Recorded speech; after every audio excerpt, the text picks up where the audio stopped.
Hello, my name is Dominique Moulon. I'm an art critic, I'm a curator, usually involved in digital art, or more widely, I would say, I'm interested in contemporary art, but at the age of digital.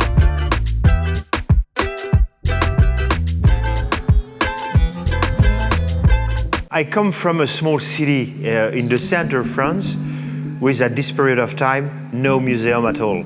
So I had to move from a small city to a bigger city, from Bourges to Tours. And I studied architecture first, before studying art. And I had the pleasure to have a professor that was fascinating. And one day he told me, oh, if I were you, I would buy this series of books. So I bought them. I read that book every weekend, and then finally, 30 years ago, I understood that it was written by some very famous art historian. So finally, I discovered art. Then after that, I visited many places around the world. At first, Italy, when I saw Fra Angelico, Piero della Francesca, Correggio, Tintoretto, when I saw them for the first time, after having discovered them in a book, it was some kind of magical moment. After having learned art in Bourges, I moved in Paris. When I arrived in Paris during the 90s, I started to be a student at the Paris 8 University. During the 90s, I saw for the first time some interactive, immersive, generative, and all these kind of artworks. Finally, I discovered computers that I had to work with to make my living. It was the Apple Macintosh at this moment with like the first versions of Photoshop. And I understood the gigantic creative potential of these machines. And since this period, I've always been interested in digital art. At first, by being an artist for a few years. After that, by being a journalist, then an art critic, by teaching this to my students, by becoming an art curator. I've done all of these things to meet people and to exchange with people. And I would say, first, to meet the artist. Secondly, the public.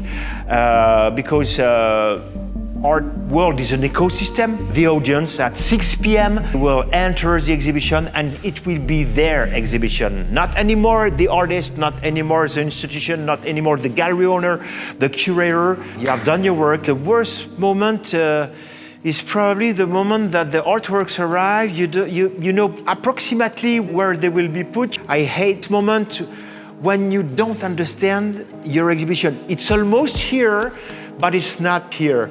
So it's a moment of doubt. And building an exhibition, it's the same about writing an article or organizing a playlist for a platform. It's about doubting all the time from the very beginning, the idea, the contact, the concept, the selection, the artists, the artworks, the one that you will get, the one that you won't get, until the moment you understand that you probably have made some mistake, but you wish that nobody will mention the mistakes because you can see them. And a few years later, when you look at the pictures on your website, say, okay, it had to be done that way. It looks like it was the only possibility. I could give you my philosophy in one word, but this is a word that I've used many times. I was a student. For 5 years, I have studied art in an art school. And I think that at the end of these 5 years, beyond learning how to paint, how to think about art, the only thing that I really learned was how to adapt.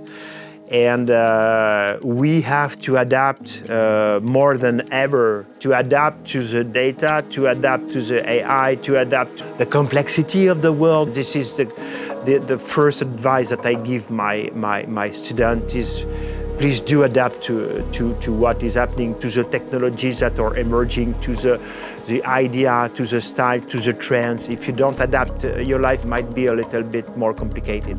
And I usually start the year by saying, I'm gonna teach you for a few weeks, and after that you will teach me.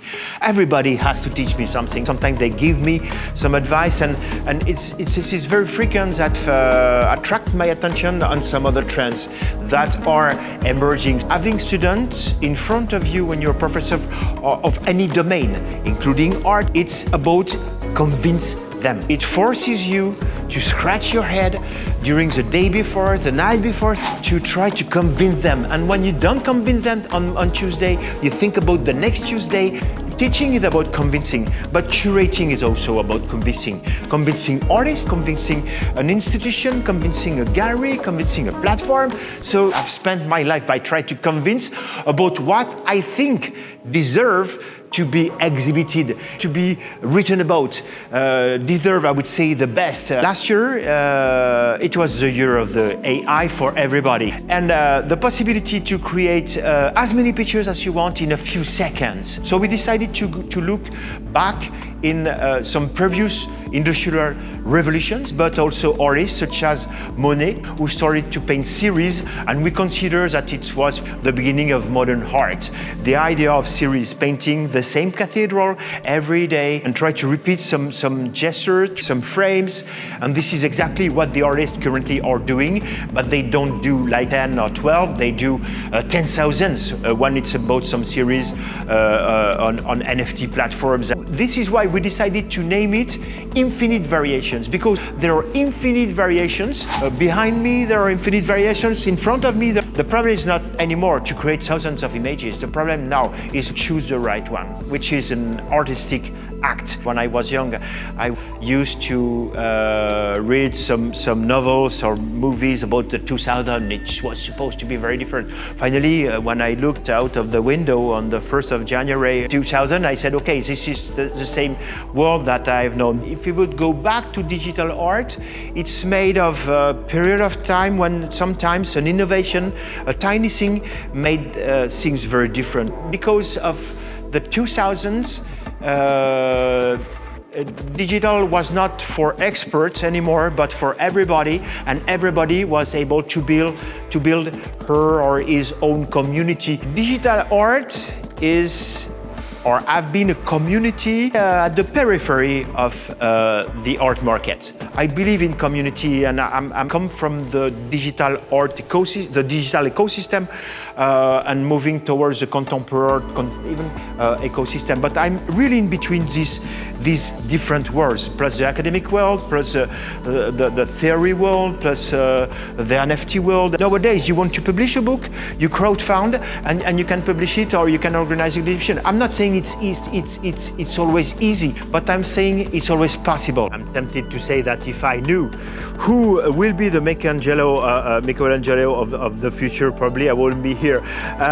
No, I'm kidding. I'm not talking about the risk of being mistaken in the future, but it's also, as a curator, not easy to mention an artist instead of all the others, of course. There are some artists that are pretty influent and more visible than the other, but it's very difficult to mention one. If I had to mention one artist that could be now, I could say, for example, Raphael Lozano Hammer, that I am a great fan of, and that I had the possibility to exhibit at the Cultural Center of Canada 2 years ago. And I remember a few years ago in the Polish pavilion seeing Krzysztof Wojcicki, and I was like, wow, my God, it changed my life, but I'm gonna have my life changed every morning, every afternoon, every evening. First of all, thank you so much for asking me to select some artists and artworks. Why Society?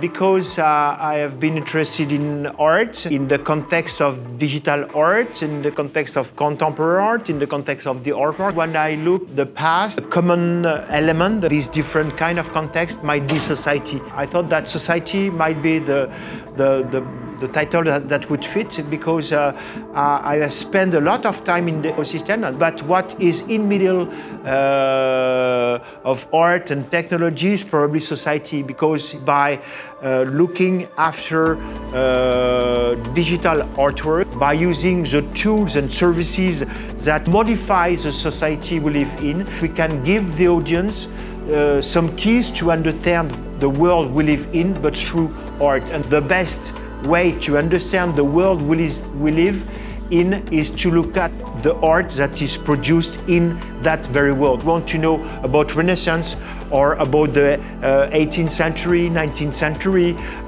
look at the artworks of this period of time, and you will understand the world people were experiencing.